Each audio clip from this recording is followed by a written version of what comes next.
Maladaptive behavior is when a learner independently selects the most efficient, socially appropriate method of getting their needs met in a particular situation. This might include using language, trading with somebody, hand leading, pointing, or even pushing a chair over to a counter to reach something on a shelf that's high up. Maladaptive behavior, on the other hand, is the opposite. It's usually inefficient, not socially appropriate for the particular situation, although it might be appropriate in a different situation.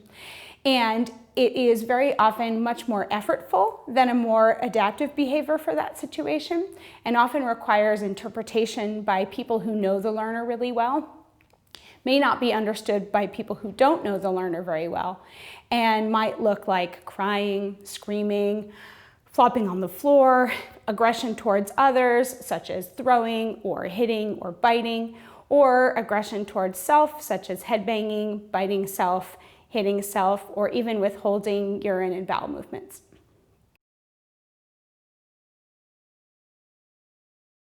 Since maladaptive behavior often leads to decreased access for a learner to community opportunities, social opportunities, and learning opportunities, in ABA, we work to identify the maladaptive behavior, figure out the context in which it's happening, and replace that with adaptive behavior that meets the same needs for that learner. There are generally 3 goals that we have: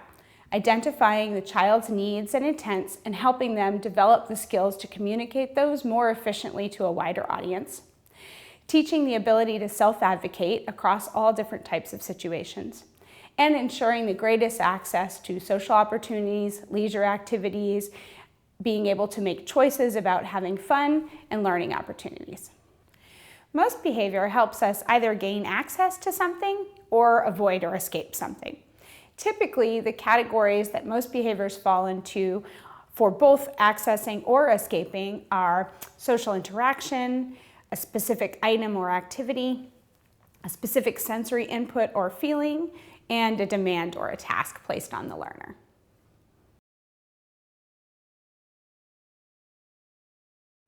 In order to choose a new adaptive behavior to teach to replace a maladaptive behavior, it's important that we try to figure out what the function of that behavior is. As a parent, there are some things that you can do at home to try to figure this out.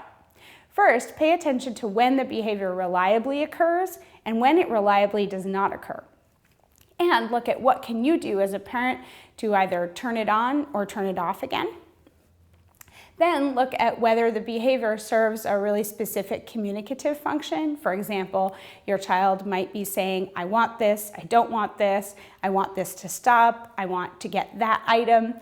and then you can figure out which one it is. And finally, look at whether there may be some comprehension barriers. If your child is confused about where you're going or what you're doing or what the expectations are, then he might be looking to escape that feeling of being uncomfortable in a situation where he's not sure what's expected.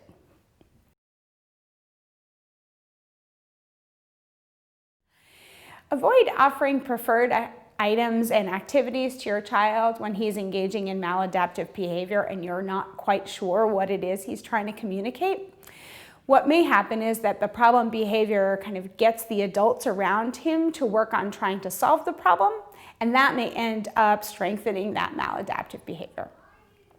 Don't walk on eggshells or avoid situations that can reliably evoke some problematic behavior, because if we try to control our child's world too much, we're not teaching flexibility and variety, and then in the real world, things are going to change unexpectedly, and if your child is not used to those changes, it's going to make it even worse over time.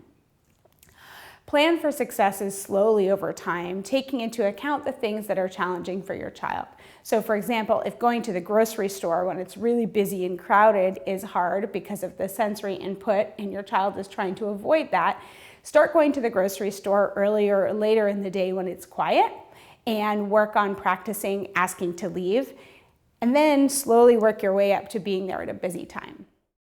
And lastly, if you know what your child is trying to communicate when he or she begins to engage in maladaptive behavior, avoid giving him that thing or removing the thing that is aversive right away, because we don't want to chain the problem behavior with the solution. Instead, you want to either wait a moment and when there's a little bit of a pause, then provide the solution, Or give your child a task or a quick activity to do that you know he can reliably do easily, and then as soon as that is done, then provide the solution.